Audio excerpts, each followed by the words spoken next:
लग्नानंतर होईलच प्रेम या मालिकेच्या आजच्या भागामध्ये मी तुम्हा सर्वांचं अगदी मनपूर्वक स्वागत करते. मग आता नंदिनी कामासाठी निघालेली असते आणि मालिनी नंदिनी एकमेकीशी बोलत असताना नंदिनी म्हणते की आई तुम्ही काहीच करू नका, मी आल्यानंतर करेल तुम्हाला मदत. तेवढ्यात लगेच तिथे वसू आत्या आणि रम्या या दोघी येतात. मग आता वसू आत्या लगेच बरोबर टोमणं मारत म्हणते, मालिनी मला काय वाटतंय माहिती का, आपल्याला दुपारचा चहा आणि आमटी भात दोन्ही एकत्रच मिळणार बहुतेक खायला. म्हणजे आता ती येणार कधी, स्वयंपाक कधी करणार, ती शिजणार कधी आणि मग आपण सगळे जेवणार कधी. आणि तुला काय वाटतं ग नंदिनी, की तू या घरामध्ये येण्याच्या आधी मालिनीला स्वयंपाकामध्ये कोणीच मदत करत नव्हतं की काय? रम्या लगेच इकडे नाटकं करत म्हणू लागते, मीच असायचे बरोबर मामीच्या हाताशी आणि आज सुद्धा मी मामीला मदत करेल. नंदिनी तू जा व्यवस्थित, नो प्रॉब्लेम. वसू आत्या म्हणू लागते, आणि एवढाच जर का तुझा काम करण्याचा उत्साह असेल ना तर मग जाऊच नकोस ना. आता इकडे मालिनी लगेच हसत म्हणते, अरे अरे जरा शांत व्हा ना, स्वयंपाकावरनं एवढी चर्चा कशाला. तेवढ्यात आता तिथे जीवा रूममधनं बाहेर येतो आणि जीवा वसू आत्या व त्यांच्या सर्वांचं बोलणं ऐकतो. मालिनी म्हणू लागते, आधी मला रम्या मदत करायची ना, आता सुद्धा ती करेल. आणि मालिनी नंदिनीला म्हणते की तू अजिबात काळजी करू नकोस, तू बिंदास जा. लग्नानंतर तू पहिल्यांदाच कामासाठी बाहेर जातीये, तर मग त्याच्यामुळे दोघंही देवळात जा आणि मगच पुढे जा. तेवढ्यात आता काव्यासाठी निरोप येतो की तिची ना बेस्ट फ्रेंड आली आहे. मग आता जीवा सुद्धा ते ऐकतो आणि आता तिची बेस्ट फ्रेंड आली आहे म्हटल्यानंतर जीवा तर घाबरूनच जातो. मग नंदिनी लगेच म्हणते, अरे वा जीविका आली असेल, आणि लगेच ती खाली जाऊ लागते आणि जीवा सुद्धा घाबरतो आणि लगेच तो हॉलमध्ये येतो. इकडे रम्या आणि वसू आत्यांना वाटतं की बरोबर काहीतरी कारण आहे, म्हणून त्या सुद्धा लगेच इकडे बाहेर येतात. नंदिनी त्या मुलीकडे येते आणि तिला म्हणते, तू जीविका आहेस का? नाही, मी अनिशा कोरगावकर. इकडे जीवा तर तिला पाहता भयंकर घाबरलेला असतो, कारण ती जी अनिशा आहे तिला जीवा आणि काव्याचं सत्य हे माहिती असतं. मग आता ती लगेच जीवाला म्हणते की जीवा कॉंग्रॅच्युलेशन्स, कसा आहेस रे तू? मग आता घरातले सगळेच आश्चर्याने पाहायला लागतात की ती मुलगी जीवाला ओळखते. त्याच्यानंतर अनिशा म्हणते, काय राव तुम्ही तर सगळे कोणी टचमध्येच नाहीये, तुम्ही तर सगळे डायरेक्ट आउट ऑफ रेंज झालात ना. आणि मग त्याच्यानंतर ती विचारते की काव्या कुठे. जीवा तर इकडे भयंकर घाबरलेला असतो, कारण त्या अनिशाला वाटत असतं जीवा आणि काव्या यांच्या दोघांचंही लग्न झालंय आणि ते दोघेही एकत्र राहतात. इकडे नंदिनी सुद्धा आश्चर्याने पाहत असते, तिला सुद्धा ही मुलगी नेमकं काय बोलते हे काहीच समजलेलं नसतं. अनिशा इकडे म्हणू लागते, हा बुके काय मी तुझ्यासाठी नाही आणलेला, तो मी काव्या मॅडमसाठी आणलाय. जीवा तिला खुणावत सांगत असतो की शांत हो, पण मात्र तिचं काय जीवाकडे नीट लक्षच नसतं आणि जीवा काय बोलतोय हे तिला काहीच समजत नसतं. अनिशा म्हणते, आणि तुला तर माहीतच आहे ना की काव्याला फुलं किती आवडतात ते. आता त्याच्यानंतर नंदिनी अनिशाला पाणी देते आणि आता विचार करू लागते की ही काव्याची मैत्रीण जीवाला कशी काय ओळखते. अनिशा मालिनीला म्हणते की काकू तुमचा मुलगा ना सॉलिड आहे, भावाच्या लग्नाला म्हणून गेला आणि डायरेक्टली लग्न करून आला. आणि काव्या सुद्धा अशी आहे ना, तिला सुद्धा चांगलंच फटकावलं पाहिजे. आणि बघा ती माझी बेस्ट फ्रेंड आहे आणि तिने मला काहीच नाही कळवलं. सगळेच घरातले शांत असतात आणि ती अनिशा फक्त एकटीच बोलत असते. इकडे नंदिनी तर आश्चर्याने बघत असते, ही नेमकं काय बोलतीये हे नंदिनीला काहीच नीटसं समजलेलं नसतं. वसू आत्या मालिनीकडे येत म्हणते, मालिनी ही नक्की काव्याचीच मैत्रीण आहे ना, जीवाला जरा जास्तच क्लोज दिसतीये. जीवा अनिशाकडे येतो आणि तिला म्हणतो, अगं अनिशा ऐक ना, तू जरा जास्तच एक्साइट झाली आहे. पण मात्र इकडे अनिशा म्हणते की जीवा तू काही बोलूच नकोस, तू आधी काव्याला बोलव. इकडे वसू आत्या, रम्या, मालिनी, नंदिनी हे सगळेच आश्चर्याने आता अनिशाचं बोलणं ऐकत असतात, पण मात्र त्यांना कोणाला ही काहीच लिंक नसते. मग आता इकडे अनिशा म्हणते, मला बघू दे की काव्या लग्नानंतर कशी दिसते ते. त्याच्यानंतर तेवढ्यात लगेच तिथे पार्थ येतो आणि आता त्याच्यानंतर लगेच जीवाला आता काय करावं काही समजत नसतं. जीवा लगेच पार्थची ओळख करून देतो, म्हणतो की अनिशा ऐक ना, हा माझा पार्थ दादा आहे, याच्याशी लग्न झालंय काव्याचं. आता हे ऐकल्यानंतर तर अनिशाच्या पायाखालची जमीनच सरकते, तिला आता पुढे काय बोलावं काहीच समजत नाही आणि ती अचानक शांत होते. त्याच्यानंतर तेवढ्यात तिथे काव्या येते आणि काव्या सुद्धा अनिशाला पाहते भयंकर घाबरून जाते. काव्या लगेच तिच्याकडे येते आणि म्हणते, अगं अनु तू अशी अचानक कशी काय आली. पण मात्र या मोठ्या धक्क्याने अनिशा फुल आदरलेली असते. अनिशा आता काव्याला सांगते की काव्या मी तुला सरप्राईज देण्यासाठी आले होते. आणि वसू आत्या हसत लगेच म्हणते, आणि ही स्वतःच सरप्राईज झाली. काय ग काव्या, ही मुलगी नक्की तुझीच मैत्रीण आहे ना. काव्या आता हळू आवाजामध्ये सांगते की हो, बेस्ट फ्रेंड आहे माझी. वसू आत्या म्हणत असते, मग हिला तू तुझ्या ताईच्या लग्नाला का नाही बोलवलंस. अनिशा म्हणू लागते, अगं काव्या मला आत्ता कळलं की पार्थचं तुझ्याशी लग्न झालंय आणि लगेच काव्या बोलते आणि ताईचे जीवाशी. आता तिला दुसरा भयानक धक्का बसतो आणि अनिशा लगेच आश्चर्याने नंदिनी आणि जीवाकडे पाहू लागते. काव्या इकडे म्हणते की अनु हे सगळं असंच झालंय. रम्या विचारते की तू काव्याचीच मैत्रीण आहे ना? तर मग ती शांतपणे सांगते की हो, बेस्ट फ्रेंड आहे मी हिची. काव्या, जीवा, अनिशा हे फक्त एकमेकांकडे पाहत असतात. आता याच्या पुढे अनिशाला तर शब्द सुद्धा सुचत नसतात की तिने पुढे काय बोलावं. रम्या इकडे म्हणते की तू जीवाला एवढी चांगली का ओळखतेस? कुठे भेटलात तुम्ही? मग आता रम्याच्या शब्दाने काव्या, जीवा, अनिशा हे सगळेच आश्चर्याने एकमेकांकडे पाहू लागतात. त्यांना नेमकं काय बोलावं काहीच सुचत नसतं. काव्या बोलते की संगीत आणि त्याच्यानंतर अनिशा बोलते की कॉलेज. मग आता काव्या आणि अनिशा यांच्या दोघींचंही संगीत कॉलेज यांच्या दोघींमध्येही कन्फ्युजन होतं. नेमकं काय बोलावं काहीच समजत नसतं. काव्या आता बरोबर म्हणते. तिला असं म्हणायचंय की आम्ही दोघी कॉलेजमध्ये भेटलोय आणि ती जीवाला ताईच्या संगीतमध्ये भेटलीये. मालिनी आता म्हणते बरोबर आहे, हरकत नाही. तसंही जीवाची अनोळखी माणसांशी जरा पटकन मैत्री होते. तू पण लग्नामध्ये कुठे दिसलीच नाहीस. इकडे काव्या आता सांगते ती संगीतमध्ये आली होती मालिनी काकू, पण मात्र तिच्या वडिलांची तब्येत खराब झाली आणि तिला तसंच जावं लागलं. कसंही ना मालिनी काकू, नशीब आपली ना परीक्षा बघत असतं. तसंच म्हणतीये ती. काय अणू काहीही बोलतीयेस? आता वसू आत्या विचारतात की तुझ्या बाबांची तब्येत बरी आहे का? अनु सांगते की हो बरी आहे.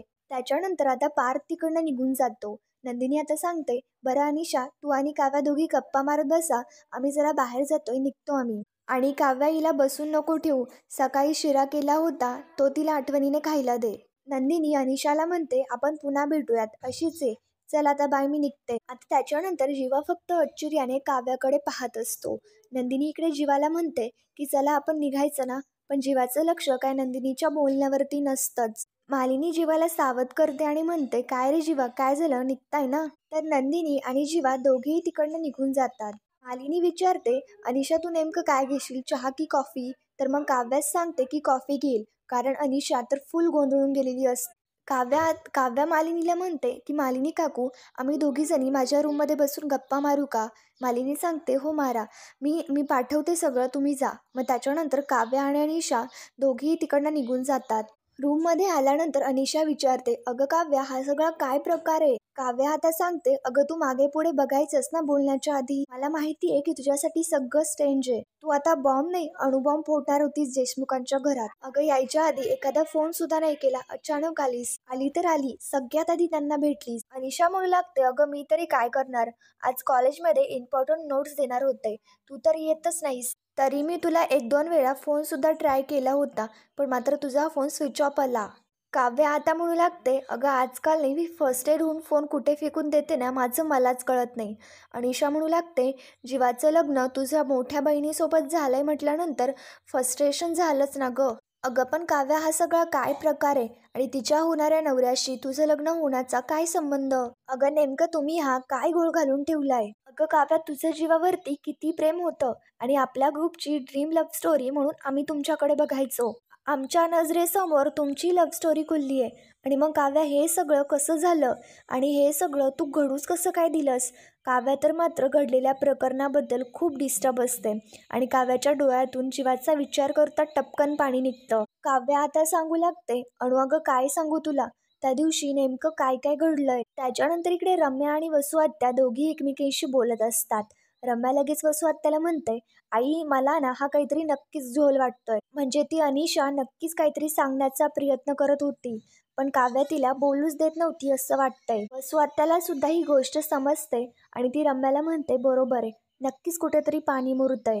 रम्या म्हणू लागते नक्कीच ती काव्या काहीतरी लपवतेय आणि ती जे काही लपवते ना, हा तिचा वीक पॉईंट असू शकतो. मी जाते आणि त्यांच्या दोघींचं बोलणं ऐकून येते.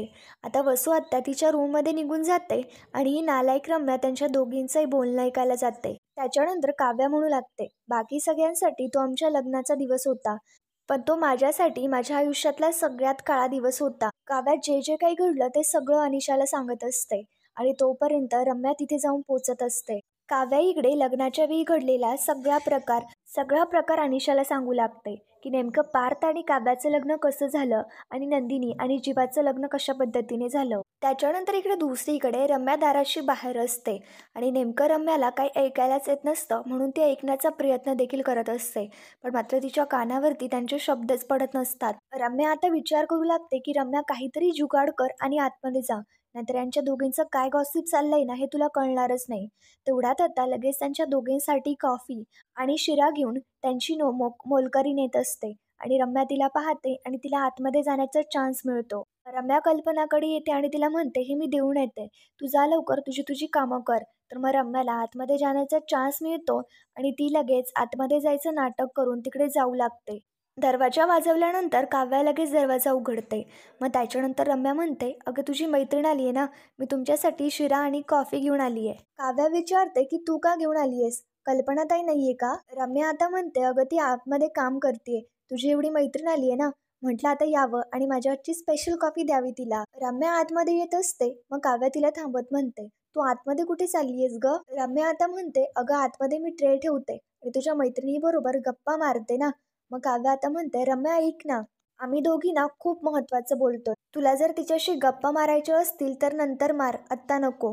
आणि हा ट्रे माझ्या हातात दे, खरंच थँक्यू सो मच. आणि काव्या लगेच रम्याच्या तोंडावरती दार बंद करून घेते. काव्या आता तिच्या मैत्रिणीला सांगू लागते, ही रम्या म्हणजे ना मांजर आहे, त्या देशमुखांच्या घरातलं लब्बाड मांजर. माझ्याशी जरा बरी वाटते, पण मात्र का कोण जाणे, सतत असं वाटत असतं की नाटक करतीये. काही केला तिच्यावरती माझा विश्वासच बसत नाहीये. खरं सांगू का, हे सगळं घडल्यापासून सगळ्यांवरचाच विश्वास उडालाय माझा.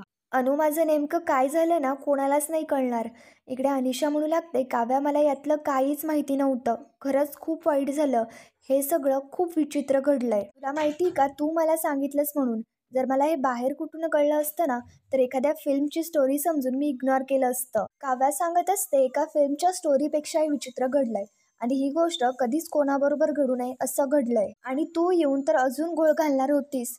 अनिशा रडतच काव्याची माफी मागत म्हणते की I am so sorry Kavya, मला ही गोष्ट आत्ता कळली, मी जर बाहेर तुमच्याबद्दल बोलले असते तर खूप मोठा लोचा झाला असता. अनिशा विचारते, काव्या तू पुढे काय ठरवलंयस? काव्या, मला माहितीये, जर तुला एखादी गोष्ट नाही आवडली तर तू ती गोष्ट एक्सेप्ट नाही करत, आणि हे तर नको असलेलं नातं आहे आयुष्यभरासाठीचं, आणि हे तुला सतत टोचत राहील. तू हे लग्न एक्सेप्ट नाही करू शकणार. आणि खरं तर मलाही समजत नाहीये की तुझ्या नंदिनी ताईने हे लग्न कसं काय केलं. काव्या म्हणू लागते, अगं नंदिनी ताईही माहिती ना तुला तिचा स्वभाव, मोठी बहीण आहे ती माझी, शांत आणि समंजस. केलं तिने ते सगळं एक्सेप्ट, आणि तिची सुद्धा अशी इच्छा आहे की मी हे लग्न एक्सेप्ट करावं. अगं तूच सांग की कसं करू मी हे लग्न एक्सेप्ट? अगं मी नंदिनी नाहीये, मी कशी गप्प बसू? मी नाही गप्प बसू शकत. अनिशा म्हणू लागते, तू नको गप्प बसू, सगळ्यांना खरं काय ते सांगून टाक, आणि मुख्य म्हणजे जीवाला तयार कर डिवोर्स घ्यायला. काव्या म्हणू लागते, अगं मी तुला सांगितलं ना, तो नजर वर करून बघतही नाहीये माझ्याकडे, माझ्यासोबत असं वागतोय, असं बोलतोय की मी जणू त्याच्यासाठी कुठली तरी अनोळखी व्यक्ती आहे.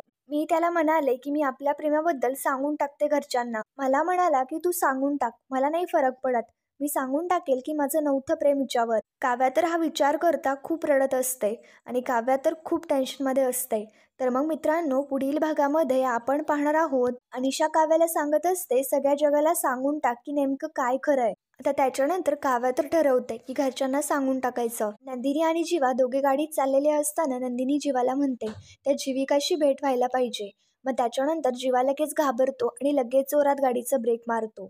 त्याच्यानंतर इकडे रम्या आणि वसू आत्या बोलत असतात की नक्कीच काहीतरी प्रॉब्लेम आहे आणि ती काव्या खोटं बोलतीये.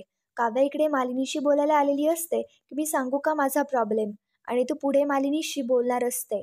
तर मग मित्रांनो, पुढील भागांच्या डेली अपडेटसाठी आमच्या चॅनलला लगेच सबस्क्राईब करा. थँक्यू.